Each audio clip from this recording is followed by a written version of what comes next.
하나님 우리가 근심을 잘 다스려 행복하기를 원하십니다. 우리 인간의 행복의 가장 큰 적은 근심입니다. 근심과 걱정이 많으면 행복하기가 어렵습니다.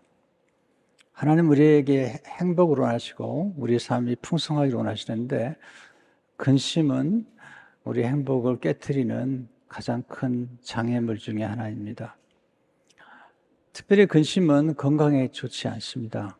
잠언 17장 22절을 보게 되면 마음의 즐거움은 양약이라도 심령의 근심은 뼈를 마르게 하느니라. 뼈를 마르게 하느니라. 이게 이제 골수에 영향을 끼치는 겁니다. 공동 번역에 보게 되면 마음이 즐거우면 앓던 병도 낫고 속에 걱정이 있으면 뼈도 마른다. 새 번역에 보면 즐거운 마음은 병을 낫게 하지만 근심하는 마음은 뼈를 마르게 한다. 뼈가 건강에 아주 중요하죠. 왜냐하면 피가 만들어지는 것이 뼈이기 때문이에요. 피는 뼈 속에 있는 골수에서 만들어집니다. 골수 안에 있는 피를 만드는 엄마세포라고 그러죠. 조혈모세포가 잔뜩 들어있는데 이 조혈모세포가 백혈과 적혈구를 만들어냅니다. 조혈모세포는 하루에 5천억 개의 혈액세포를 만들어낸다고 합니다. 그런데 근심은 뼈를 마르게 해서 골수에 좋지 않은 영향을 끼치게 됩니다. 잠언은 골수를 윤택하게 하는 길이 여호와를 경외하는 것이다. 잠언 3장 7절 8절을 보시면 스스로 지혜롭게 여기지 말지어다. 여호와를 경외하며 악을 떠날지어다. 이것이 내 몸의 양약이 되어 내 골수를 윤택하게 하리라. 뼈의 건강 또 골수가 윤택해지는 비결도 하나님을 경외하는 것, 또 근심을 잘 다스리는 것입니다. 성경은 근심, 걱정, 염려 이런 말들을 많이 표현하고 있습니다. 근심에 대해서 깊이 좀 한 번은 숙고해 볼 필요가 있습니다. 그 이유는 우리는 아는 것만큼 다스릴 수 있기 때문이죠. 우리 무엇인지 그 정체를 파악하면 그 정체를 다스릴 수 있게 됩니다. 전 1982년에 미국 왔어요. 미국 생활이 정말 어려웠습니다. 영어도 안 되고 또 생활도 많이 어려웠습니다. 이렇게 근심이 생겼고 또 스트레스가 쌓이게 돼서 몸이 많이 안 좋았어요. 하루에 설사를 10번씩 하기도 하고 또 그런 와중에도 89년도에 이제 처음 교회를 개척했는데 너무 짐이 무거워서 근심이 저를 엄습해 왔습니다. 부목사로 있을 동안에는 교회 재정에 대해서 근심해 본 적이 없습니다. 왜냐하면 담임 목사님이 다 책임을 지려기 때문에 별로 걱정한 적이 없는데 제가 직접 담임 목회자가 되니까 이 교회 재정, 개척교회지만 교회 재정을 꾸려나가는 게 보통 어려운 게 아니었어요. 더 고통스러운 건 뭐냐면 목사인 내가 왜 근심을 하고 있는가? 목사인데 왜 이렇게 불안한가? 목사인데 왜 이렇게 스트레스가 많은가? 이게 이제 저를 더 괴롭히는 겁니다. 목사도 한 인간인데 스스로가 그 목사도 연약한 인간이라는 그 사실을 인정을 못했던 거고 또 저희 선배 목사님들 가운데 그 목회자도 근심할 수 있고 두려워할 수 있고 또 우울할 수도 있고 침체할 수 있다고 말해주는 분이 없었어요. 무슨 얘기만 하면 기도하면 된다고, 그리고 뭘 그렇게 걱정이 많냐고 그런 얘기를 하셨기 때문에 내가 지금 잘못됐다고 생각을 했던 거죠.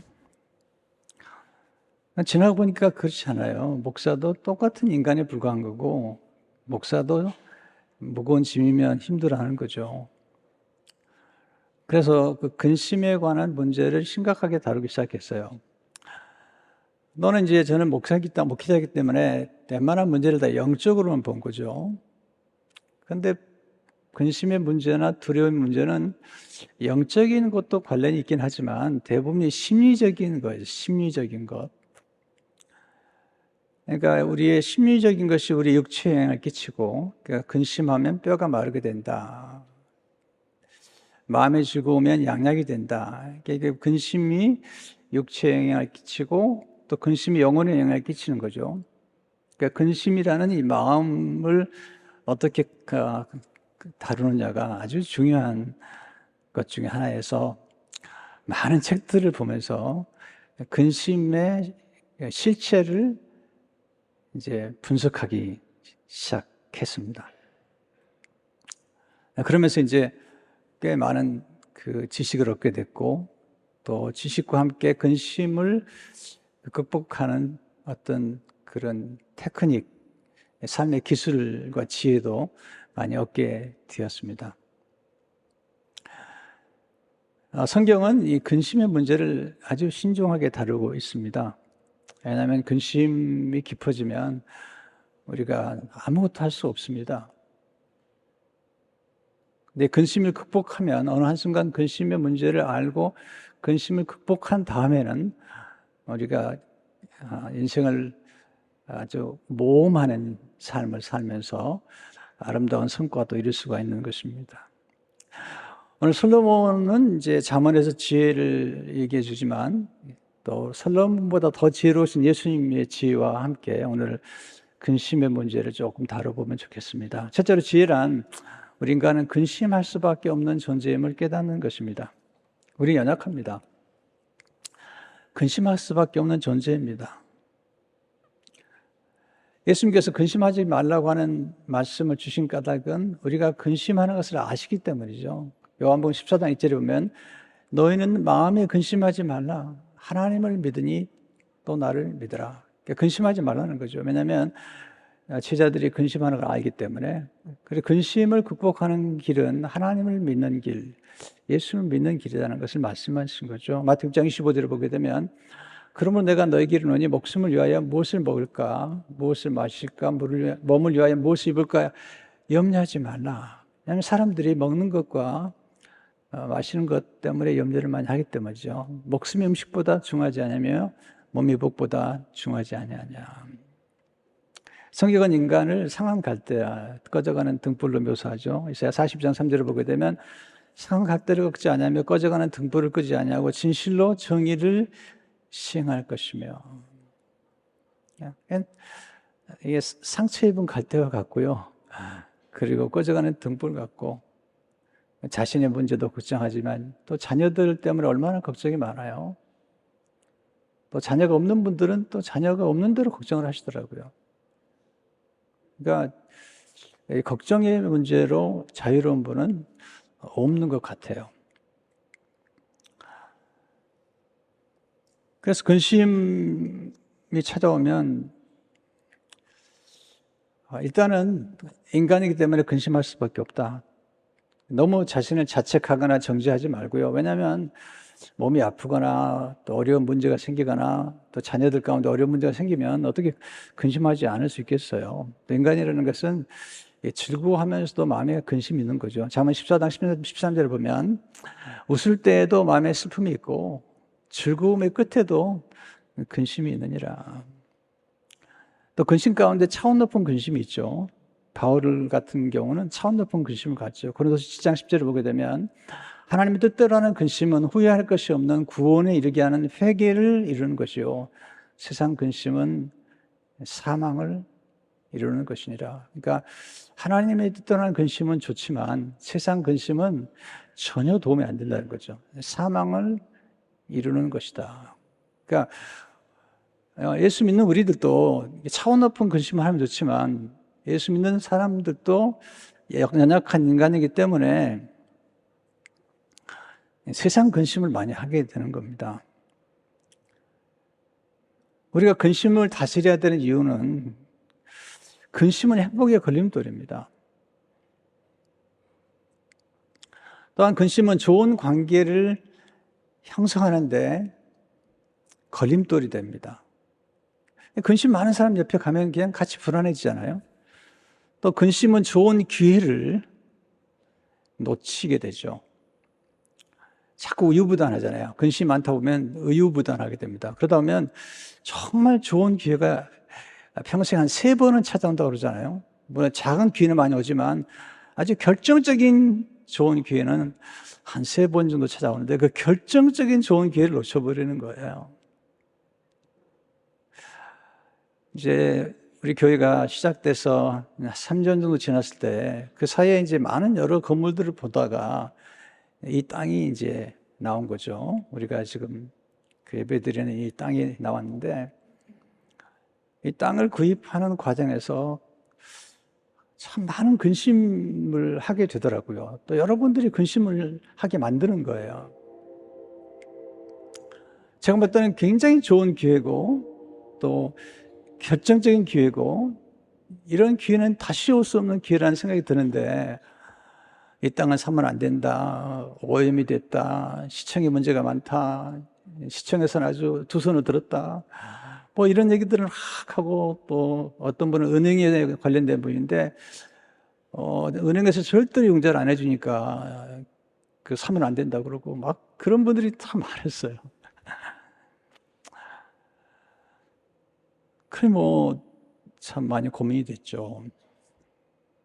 그 또한 이제 그 교회가 그동안 저축해낸 돈을 다 투자를 해야 되는 상황이기 때문에 근심할 수 있는 조건은 참 많았어요. 그런데 모험을 한 거죠. 근데 장로님들이 참 훌륭하셨어요. 장로님들에게 제가 말씀드렸죠. 장로님들 제가 실수해가지고 이 땅을 구입해가지고 실수해서 그동안 모아놓은 교회 재정을 다 손실해도 용서해 주시겠습니까? 장로님들이 걱정하지 말라고. 그럴 일 없을 테니까 걱정하지 말고 하시라고. 그래서 이제 이런 결정을 하게 됐고 또 뭐 좋은 결과가 나온 거죠. 뭐 얼마나 많은 사람이 말을 했는지 네, 건축 결과가 안 나올 거다. 또 땅 이쪽에 CUP가 안 나올 거다. 뭐 수많은 분들이 많이 말을 했는데 그런 걸 다 들었다면 이런 게 결정적인 기회를 놓칠 수 있는 거죠. 근심이 많으면 불안과 두려움, 혼돈 속에 빠져들어서 분별력을 상실하게 되죠. 근심이 많으면 정확한 사고하지 못해요. 근심은 불안을 낳죠. 또 두려움을 낳죠. 근심은 사람을 의기소침하게 만들어요. 아무것도 못하게 만드는 거죠. 제가 그래서 교회에 어떤 중요한 결정을 할 때는요, 기도 많이 할 뿐만 아니라 생각을 깊이 해요. 많이 하는 것보다 깊이 해요. 어떨 때는 머리가 뽀개지는 것 같아요. 정말 우리 지금 이 건축한 땅을 살 때 며칠 동안 얼마나 생각을 깊이 하고 많이 했는지 머리가 뽀개는 줄 알았어요. 네, 그동안에 경험했던 모든 경험들을, 모든 지혜들을, 모든 법적인 그런 경험들을 총동원해가지고 생각을 했던 거거든요. 근데 생각하는 훈련이 참 중요했다고 생각이 되고 또 제 생각 가운데 어려웠던 경험들이 좋은 기회를 붙잡지 않았을까 하는 생각이 듭니다. 두 번째 지혜란 근심의 정체를 분명히 밝히는 것입니다. 우리는 괜히 근심해요. 그리고 근심하지 않으면 근심을 해요. 이게 습관이 돼가지고 근심에 대한 정체를 한 번은 꼭 파악해 보셨대요. 아니, 지금도 마찬가지인데요.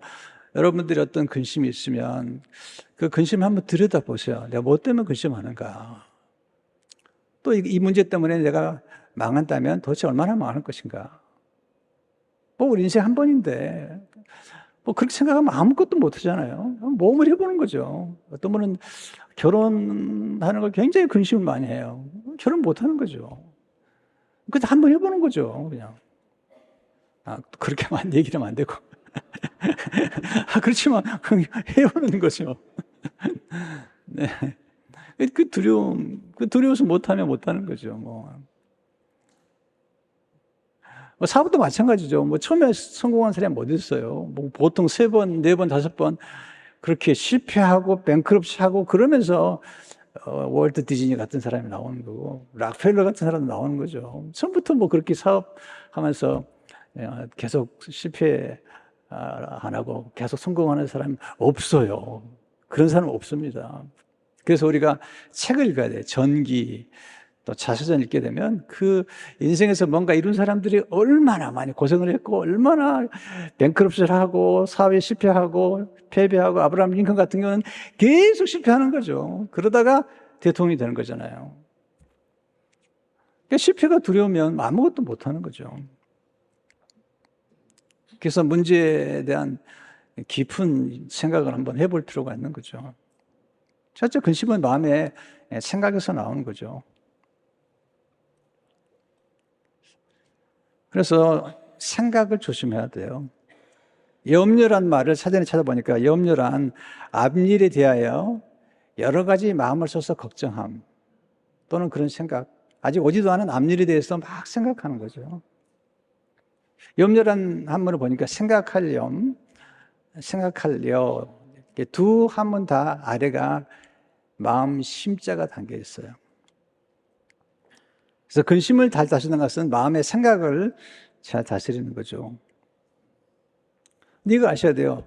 스스로 근심을 선택하지 않는 한 아무도 우리를 근심하게 만들 수 없어요. 우리가 근심도 선택하는 거예요. 또 어떤 기질적으로 근심을 많은 사람이 있어요. 저는 이건 약간 근심 많이 하는 기질인데요. 제가 우울증입니다. 거기다가 완벽주의적인 A 스타일의 성품이죠. A형에다가. 이렇게 O형들은 근심 좀 덜해요. 그리고 약간 이렇게 점액질 이런 분들은 근심 별로 안 해요. 이렇게 제 아내가 O형인데 제 아내는 저를 미워하는 사람을 만나도 잊어버려요. 너무 반갑게 인사를 하는 거예요.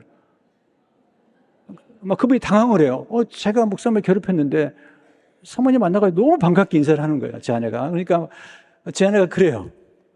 네. 근데 저는 굉장히 신중하고 생각이 많고 그런 사람이죠. 물론 장점도 있죠.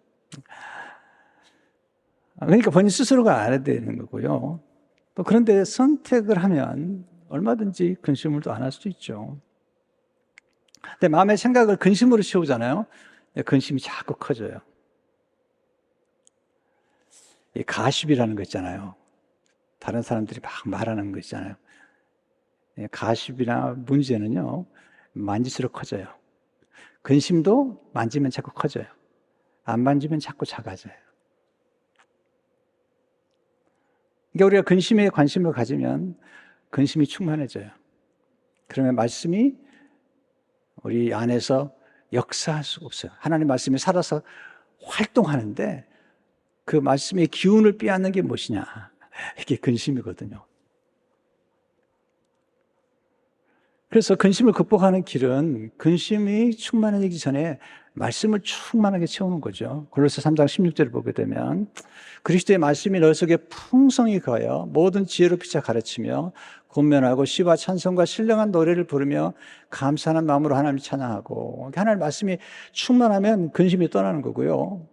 근심이 충만하면 근심보다 말씀의 역사가 적으면 자꾸 말씀이 밀려나는 거예요. 그러니까 우리 마음속에 하나님의 말씀을 충만히 세우고 그리고 자꾸 부정적인 생각, 어두운 생각 이런 생각을 하게 되면 좋은 생각이 자리를 못 잡잖아요. 그래서 좋은 생각을 선택해야 돼. 빌립보서 4장 8절을 보게 되면 끝으로 형제들아 무엇인지 잘되며 무엇인지 경건하며 무엇인지 오르며 무엇인지 정결하며 무엇인지 사랑받을 만하며 무엇인지 칭찬받을 만하며 무슨 덕이 있든지 무슨 기림이 있든지 이것들을 생각하라.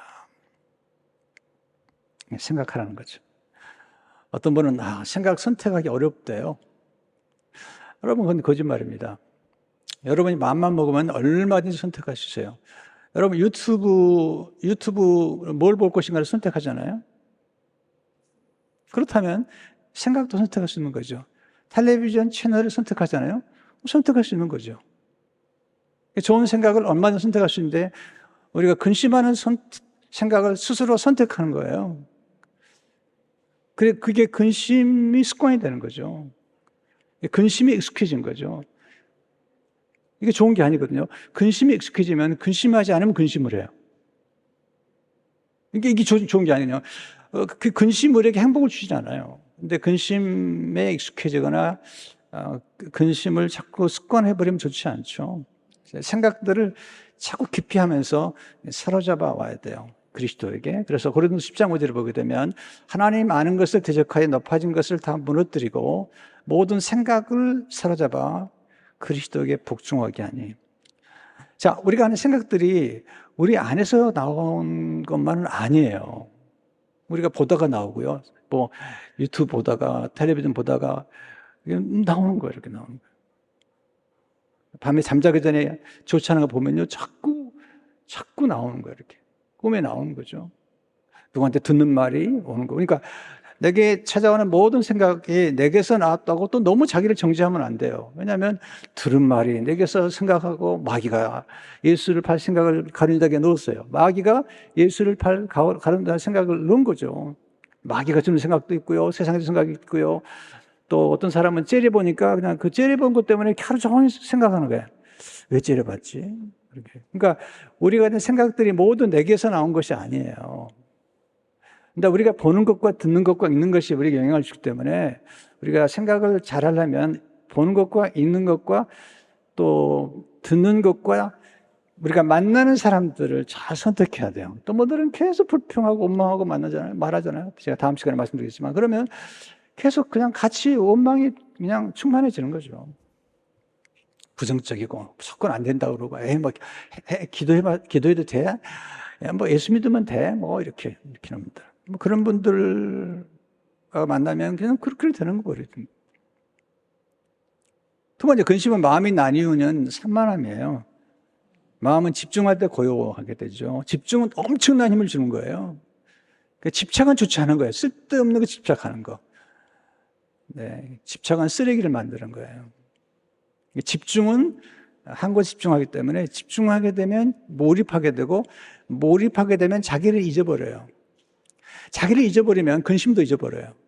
그러니까 자기를 잊어버릴 수 있을 때 가장 행복한 거예요. 그러니까 음악에 빠져들든지 아니면 좋은 책에 빠져들든지 하나님 말씀에 깊이 빠져들든지 이런 건 좋은 거예요. 그러면 자기를 잊어버리고 그리고 잘 웃는 분들 있잖아요. 웃으면 자기를 잊어버려서 행복한 거죠. 마귀가 제일 싫어하는 게 뭔지 아세요? 우리가 기뻐하는 거예요. 우리가 기뻐하는 걸 제일 싫어해요. 마귀 우리가 하나님께 집중하고 우리가 행복한 걸 가장 싫어해요. C.S. 루이스는 말하기를 마귀에게는 유머가 없다는 거예요. 항상 심각하게 만드는 거죠. 그러니까 우리가 집중하는 훈련이 필요한데 너무나 많은 데 관심을 가지면 또 집중 안 되잖아요.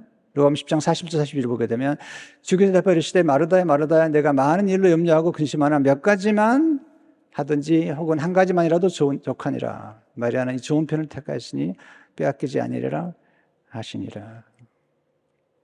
그러니까 많은 생각, 많은 염려하지 말고 한 가지만이라도 해라. 집중하는 훈련을 하는 것이 필요한 것입니다.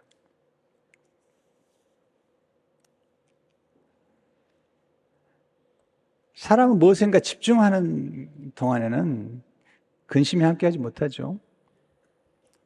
또 한 말씀에 집중해서 주야를 묵상할 때 근심은 우리 곁을 떠나는 것을 경험하게 됩니다. 그러니까 아침에 한 말씀 붙잡으세요.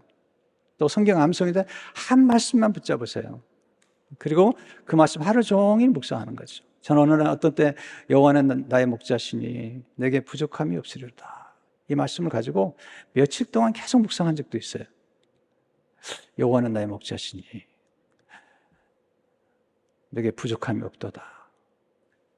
문득 아침에 일하다가 또 여호와는 나의 목자시니 내게 부족함이 없으리로다. 또 누구랑 얘기하다가 마음속으로 여호와는 나의 목자시니 내게 부족함이 없으리로다. 그러다가 여호와의 이름을 묵상하기 시작했어요. 여호와 이리 하나님,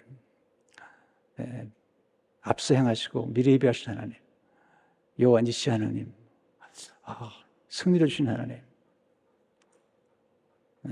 이렇게 여호와 샬롬 하나님, 내게 평강을 주신 하나님, 내게 부족함이 없구나. 엘샤다이, 전능하신 하나님, 하나님께 능하심이 없습니다. 계속 묵상하다 보니까 이렇게 하루 종일 묵상하고 며칠 묵상하다 보면 거기에서 굉장히 집중하게 되는 거죠. 근데 우리가 지금 가장 우리의 집중을 맞는 것이 뭐냐면 스마트폰. 여러분, 스마트폰이 없으면 이제 못 살아요. 또 스마트폰이 주는 유익도 있어요. 하나님 말씀도 들을 수가 있고 좋은 강의를 들을 수 있지만, 여러분들이 조심할 것은 스마트폰이 우리를 굉장히 산만하게 만들고 깊이 있게 못 들어가게 만들어요. 여러분, 이런 거 많이 봤죠? 이렇게 딱 보면은 그냥 이렇게 3개월 만에 10억을 버는 법, 1년 안에 10억짜리 건물주가 되는 법, 다 꽝이야, 꽝. 여러분, 그런 지식을 15분 만에 그걸 가르쳐 준다고요? 말도 안 되는 거예요. 15분 만에 가르쳐 준다고요? 그러면 보세요. 15분 만에 가르치냐, 그거 보잖아요. 그런 유튜브가 계속 뜨는 거예요. 계속 뜨는 거예요. 그럼 계속 그것만 보면은 얄팍한 지식을 가지고 이것만 투자하라고 그러고 그러면 나중에 지식이 얕아지는 거예요. 책을 보셔야 돼요. 책을 봐야지 깊이 있는 지식과 전체적인 지식과 통합적이고 전인적인 지식을 가질 수가 있는 건데, 그냥 유튜브에 나오는 거냐 하나 보면 계속 그 알고리즘에서 계속 그것만 보게 되는 거죠. 한번 여러분 가서 보세요. 먹방 밀리언 밀리언. 먹방 한번 보면 계속 먹방이 뜨는 거예요. 나는 별로 먹지도 못하는데 계속 뜨더구만. 이야, 많이 먹대요. 배가 터지겠어요. 이야, 대단해요. 대가리가 단단한 거죠. 보세요. 잘 들으셔야 돼요. 우리가 오케이, 근데 15분짜리 보는 것도 괜찮은데 쇼트를 보는 분도 계세요. 쇼트만 2시간을 봐. 여러분, 쇼트만 2시간 금방 지나가는데요. 성경을 4장 보면요, 한 3시간 지나가는 것 같아. 시기가 안 가는 것 같아. 여러분, 왜 제가 책을 보자고 그럴까요? 왜 우리 교회가 도서관이 필요하다고 얘기할까요? 여러분, 정말 깊이 생각하고 또 깊이 묵상하고 인생을 그 깊음 속에 나오는 맛을 알아야 되는데, 이 스마트폰은 아주 얄팍한 정보를 주는 거고요. 어떤 건 틀려요, 여러분. 요즘 AI 때문에 굉장한데, 물론 AI가 우리가 나중에 사용해야 되지만 잘 맞지 않아요. 사람들의 정보가 다 맞는 게 아니죠. 어제 우리 새가족 환영회를 했는데, 사회 보는 분이 이제 질문을 했는데 그냥 쓸데없는 질문을 하시더라고요. 이런 질문 하는 거예요. 여러분이 이렇게 오셨는데 강주인 목사의 외모 때문에 오신 분 손 들으라고 그러니까 아무도 안 듣는 거예요. 아니, 내가 이렇게 생긴 건 알지만 또 그렇다고 그렇게 얘기를 해가지고 상처를 줄 거는 없잖아요. 왜 그런 질문을 해가지고 나를 괴롭히는지. 네, 그런 질문 하지 마세요. 네. 진짜 웃자간 얘기인데요. 그래서 여러분들이 조금 마음이 자꾸 나뉘는 그런 것들 조심할 필요가 있다 생각이 들어요. 세 번째, 근심은 비생산적입니다. 근심한다고 되는 게 하나도 없어요. 마태복음 17절 보면요, 너 중에 누가 염려함으로 그 키를 한 자라도 더 할 수 있겠느냐? 염려는 키가 커요. 키가 커요. 글렌 토너는 말하죠. 근심은 흔들의자 같다. 당신이 할 일을 주지만 당신은 아무 데도 들어가지 않아요. 근심 아무리 해보세요. 흔들의자 같다. 아무것도 도움이 되지 않아요. 데이 카네기는 근심은 톱밥을 켜는 것 같다. 나무를 켜야죠. 톱밥을 켜보세요. 아무런 생산성이 없는 것입니다. 거기다 염려가 건강을 해칩니다. 염려란 말이 원뜻 가운데 하나는 염려란 목을 조르다. 그래서 염려가 많아지고 근심이 많아지고 그러면 목을 조르는, 숨이 막히는 거죠. 이게 공황장애고 숨이 막히는. 질병보다 무서운 것이 뭐냐면 질병에 대한 염려입니다. 물론 뭐 저는 질병에 대해서 의사가 아닙니다만은 질병에 대해서 염려하지 말라는 얘기는 아니에요. 그러나 병에 걸린다고 걸렸을 때 염려한다고 해결되지 않아요. 의사 선생님 찾아가세요. 그리고 약을 처방받으세요. 수술이 필요하면 수술을 하셔야죠. 그래야지 해결이 되죠. 기도하다 보면 하나님께서 지혜도 주시고 좋은 만남도 주시고 정말 필요한 정보를 주시거든요.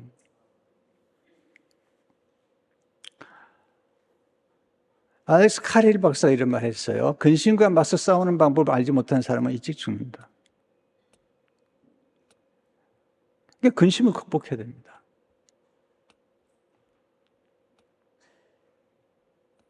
네 번째, 근심은 비신앙적이라는 거죠.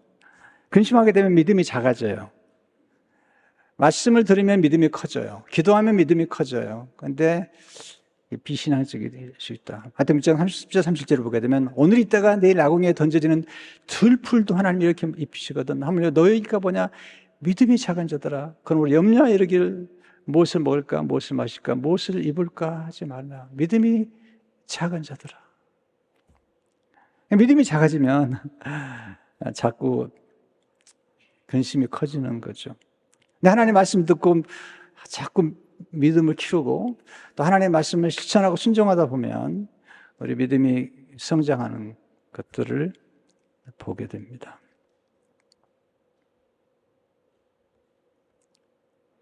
다섯 번째, 근심은 비현실적일 때가 많아요.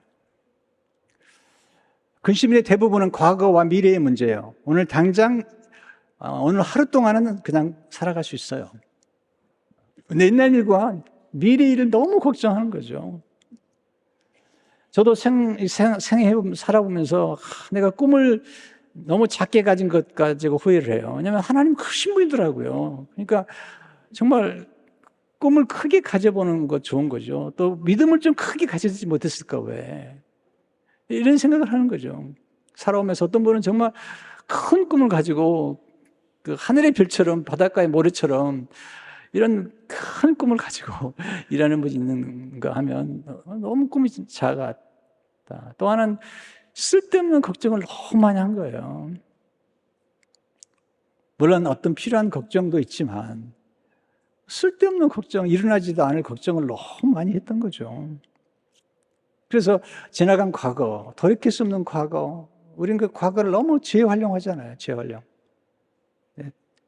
그 돌이킬 수 없는 과거를 계속 재활용하면서 염려하는 거죠. 아직 오지도 않은 미래를 가지고 늘 걱정하는 거잖아요. 죽을 거 걱정하는데 걱정하지 마세요. 다 죽어요. 걱정한다고 죽지 않지 않아요. 또 걱정하지 한다고 또 뭐 죽는 건 하나님이 정하신 거니까 그냥 내놓고 사시라죠. 그래서 그 데일 카니가 쓴 책에 보면 그 의사 가운데 윌리엄 오슬러 경에 이번에 에일 대학교에서 강의한 내용들을 기록하고 있어요. 과거를 닫아버리십시오. 지나갈 일들은 과거로 묻어두십시오. 내일과 어제의 짐까지 모두 오늘 지고 가려 한다면 아무리 강한 사람이라도 쓰러지게 됩니다. 미래나 과거를 모두 닫아버리십시오. 미래는 오늘, 바로 오늘입니다. 앞뒤의 문을 꼭 닫고 오늘을 위해서만 충실히 생활하는 습관을 지니도록 하십시오. 물론 우리 미래 대비해야죠. 또 미래를 준비하는 것도 지혜죠. 또 어떤 문제는 예측할 수 있잖아요. 예측할수록 미리 준비를 해야죠. 하지만 미래의 일을 미리 앞당겨서 걱정하는 것은 지혜로운 것은 아니라는 생각이 들죠. 물론 과거도 무시할 수 없겠죠. 그렇지만 너무 과거에 돌이킬 수 없는 과거에 너무 매여 있는 분들은 좋잖아요. 근심의 정체를 파악한 어니 젤린스키라는 사람이 이렇게 썼어요. 우리가 하는 걱정거리의 40%는 절대 일어나지 않을 일들에 대한 것이고 30%는 이미 일어났거나 이제 와서 돌이키기에는 너무 늦은 일들에 대한 것이고 22%는 사소한 일들에 대한 것이고 4%는 우리 힘으로는 도저히 바꿀 수 없는 일들에 대한 것이다. 그리고 고작 4%만이 우리가 대처할 수 있는 진짜 사건들이라는 것이다. 이 말은 곧 우리가 걱정하는 일들의 96%는 우리가 지혜할 수 없는 일들에 대한 쓸데없는 걱정이라는 얘기다. 사실 우리가 걱정할 만한 4% 일조차도 우리가 통제할 수 있는 일이라면 그건 역시 쓸데없는 걱정이다. 우리가 자녀들 키우다 보면은 뭐 사춘기 거치고 뭐 너무 걱정이 많죠. 근데 우리가 성장했던 과정을 잘 생각하지 않아요. 그렇잖아요. 한 번은 어떤 부모님이 연락을 해서 우리 아들이 큰일 났다는 거예요. 뭐가 큰일 났습니까? 그랬더니 요즘은 이제 스마트폰이 나왔지만 그때는 이제 집에 있는 전화인데 집에 있는 전화 아이가 호기심이 있어가지고 이렇게 전화로 이렇게 이런 성적인 대화를 하는 그런 호기심 때문에 해가지고 한 달에 한 400불인가 나왔어요. 그 전화비가. 그래가지고 저를 불렀어요. 목사님, 우리 아들 큰일 났습니다. 이게 지금 너무너무 큰일 났어요. 이거 어떻게 하면 좋을지 모르겠다. 내가 아버지한테 물어봤습니다. 아버님, 사춘기 때 어떠셨어요? 전혀 그런 데 관심 없으셨나요? 여러분에게 물어볼게요. 대답하지 마세요. 전혀 관심 없으셨죠, 여러분? 그죠?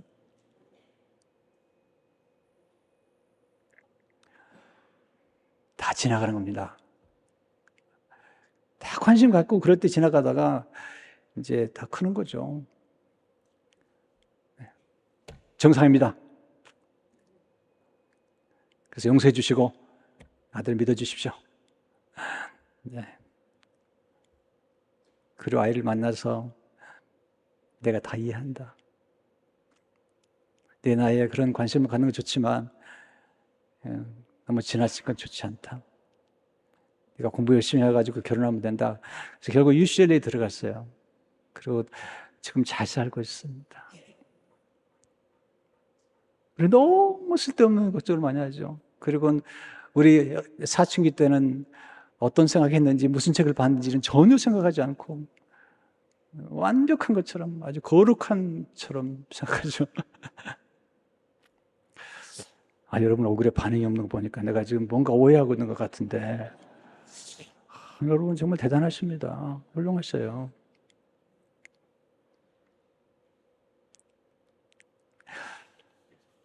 아이들 너무 걱정하지 마세요. 하나님께 맡기세요. 걱정한다고 됩니까? 아이들이. 여러분, 아이들이 벌써 대학 들어갔고 그리고 운전 시작하면 손 떠나는 거예요. 두 손 펴야 돼요. 하나님 앞에. 그 두 손 안 펴면 어떻게 할 거예요? 여러분 계속 따라다니까? 애들 유치원도 못 보내죠. 대학도 못 보내. 결혼도 못 시켜. 어떤 놈 만날 줄 알아? 그렇게 또 만날지 모르잖아요. 그러니 뭐, 어떻게 하라는 거예요?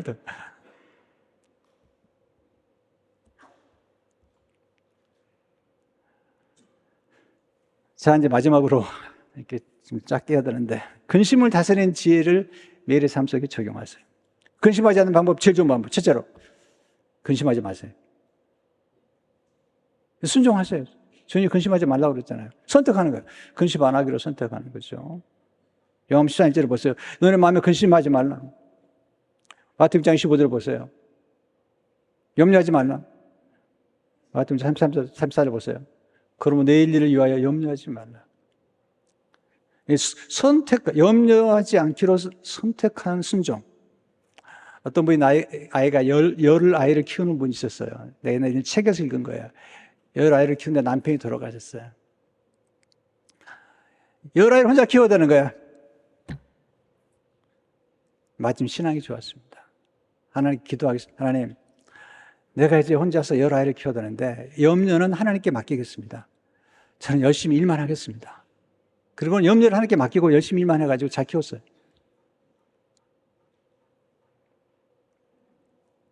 그러니까 우리가 맡길 건 맡겨야죠. 내가 염려한다고 아예 10명을 키울 수가 없는 거죠. 하나님께 맡기고 열심히 일하는 거예요. 저도 마찬가지입니다. 목회하다 보면 이거 뭐 보통 일이 아닙니다. 큰 나무 바람 잘 없다고 보통 일이 아닙니다. 하나님께 맡기고 우리 말만 주님의 교라고 그러지 뭐 우리는 다 그냥 걱정하잖아요. 어떤 목사가 그러더라고. 주님 잘하세요. 주님의 교니까 잘 알아서 하세요.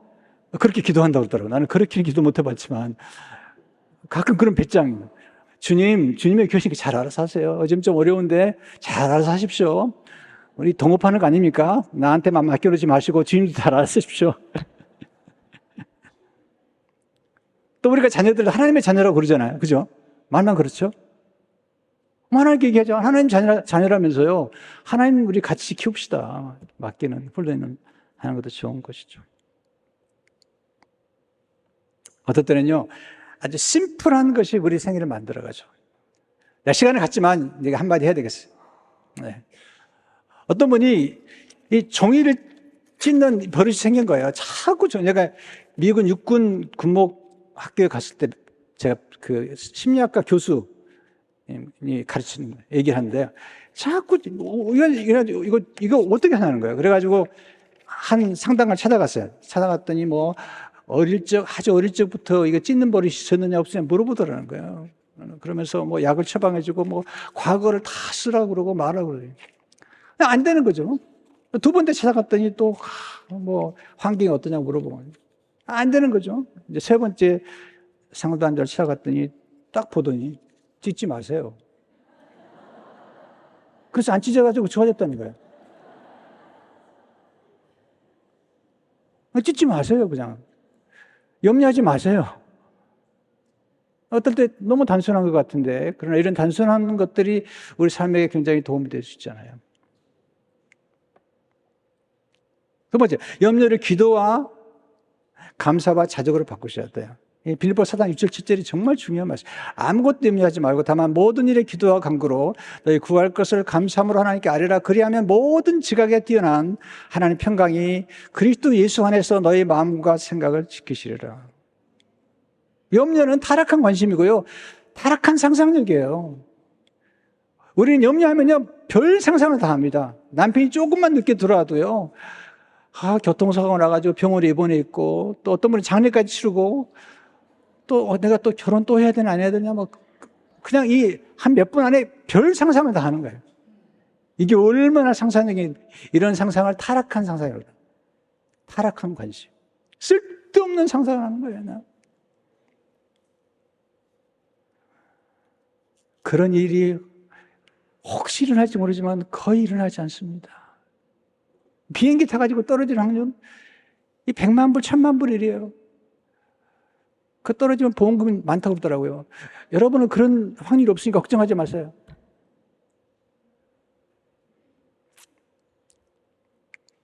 근데 놀라워요. 우리가 기도하고 감사하면 기적이 나타납니다. 또 복을 세어보잖아요. 그러면 진짜 복이 많은 걸 알게 돼요. 그리고 자족하게 되죠. 모든 것이 하나님의 은혜죠. 그죠? 네. 세 번째, 염려를 내려놓고 우선순위를 따라 사십시오. 염려는 시간 낭비고 염려는 에너지 낭비예요. 여러분, 하나님이 우리에게 주신 에너지를 잘 써야 돼요. 보세요. 등대를 밝혀야 되는 거예요. 등대를 밝혀서 이 어선들이나 배를 방향을 줘야 되는데, 이 등대지기에는 매달 기름이 주어지는데, 그 기름을 등을 켜는데 쓰지 않고 다 나눠준 거예요, 사람들은.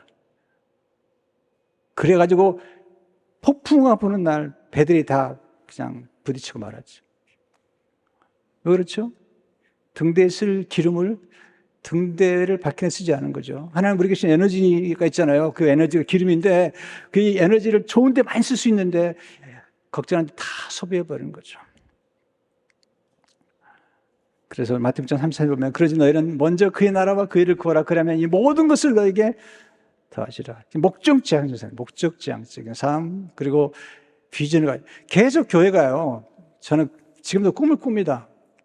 어떤 사람은 그럴지 모르지. 목사님 나이가 몇 살인데 지금도 꿈을 꾸냐고. 여러분, 오늘 아침에 제가 잠언 29장, 오늘 29일이죠? 29장을 읽다 보니까 잠언 29장 18절에 묵시가 없으면 백성이 방자히 행하거니와 율법을 지키는 자는 복이 있느니라. 묵시가 없으면 방자히 무슨 말이냐면 비전이 없으면 백성이 방자 행한다는 거예요. 꿈이 없으면, 목표가 없으면 방자 행하는 거예요. 교회가 계속 우리는 선교의 목표, 또 좋은 목표들, 뭐 드림랜드, 해피빌리지, 이번엔 또 도서관, 이런 좋은 목표를 세우는 거죠. 그래서 목표 지향적으로 살 때 우리는 염려를 극복할 수가 있습니다. 기도하세요. 제가 도서관 이번에 이제 기도하는데, 기도를 많이 해야 되겠더라고요. 왜냐면 크고 작은 일이 그때그때가 다 크게 보이니까. 이번에 도서관 건립하는 건 우리가 건축한 거에 비하면 아무것도 아닌데, 이게 또 지금 내게 큰 거예요. 사람 기도 하나님, 이거 진짜, 이게 크게 느껴집니다. 기도를 이렇게 했어요. 하나님 역사를 해주시더라고요. 지난주에 우리 교인 아닌 분이 저를 만나가지고 도서관 얘기를 듣고, 목사님은 도서관 건립하는 거 10분의 1을 제가 하겠습니다. 그리고 수표를 써주더라고요. 10분의 1이 얼마인지 알죠? 모른 척 하시나 봐. 곤란해요, 그러면. 네, 우리 교인 아닌 분인데 10분의 1을 써주시는 거예요. 되겠구나. 네, 기도하니까 하나님이 역사하시는구나. 이게 생각이 드는 거죠. 저는 기도를 늘 해요. 하나님 도와주시죠. 어떻게요? 하나님께 맡기고 기도하고. 왜냐면 염려하면 아무것도 이루어지잖아요. 머리만 아파요. 근데 기도하면 하나님이 기적을 베풀어 주시고 사람을 움직여 주세요. 하나님이 축복하실 때 하늘에서 우리를 축복하시는 게 아니에요. 사람들을 통해서 우리를 도와주시는 거예요. 그래서 우리 기도하면 하나님이 지혜를 주시고 무거운 짐을 감당할 능력도 주시고 무거운 짐을 같이 나눌 분도 주시고 그 뜻을 같이 하는 분도 주시는 거예요. 예수님과 함께 하루하루를 성실하게 살아가십시오. 여러분, 탐욕 다 나쁜 건데요. 제일 나쁜 탐욕이 뭔지 아세요? 키에르케고르가 이런 말을 써요. 놀라운 말이에요. 키에르케고르. 유명한 철학자, 신학자죠. 그날의 충분한, 하나님 매일 그날의 충분한 만큼의 기름을 배당하시기 때문에 내일에 대한 염려는 탐욕인 것입니다. 이렇게 어려운 얘기를 이해할지 모르겠네요. 염려하는데 탐욕을 부리지 말라는 거예요.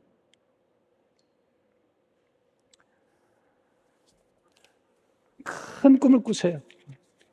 사명 완수할 꿈을 꾸세요. 큰 목표를 가지세요. 그러면 작은 걱정은 걱정도 안 됩니다. 네.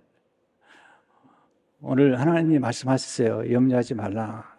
그러면 염려하지 마시고 그 시간 있으면 기도하고 공부하시고 사람 만나시고 이렇게 하세요.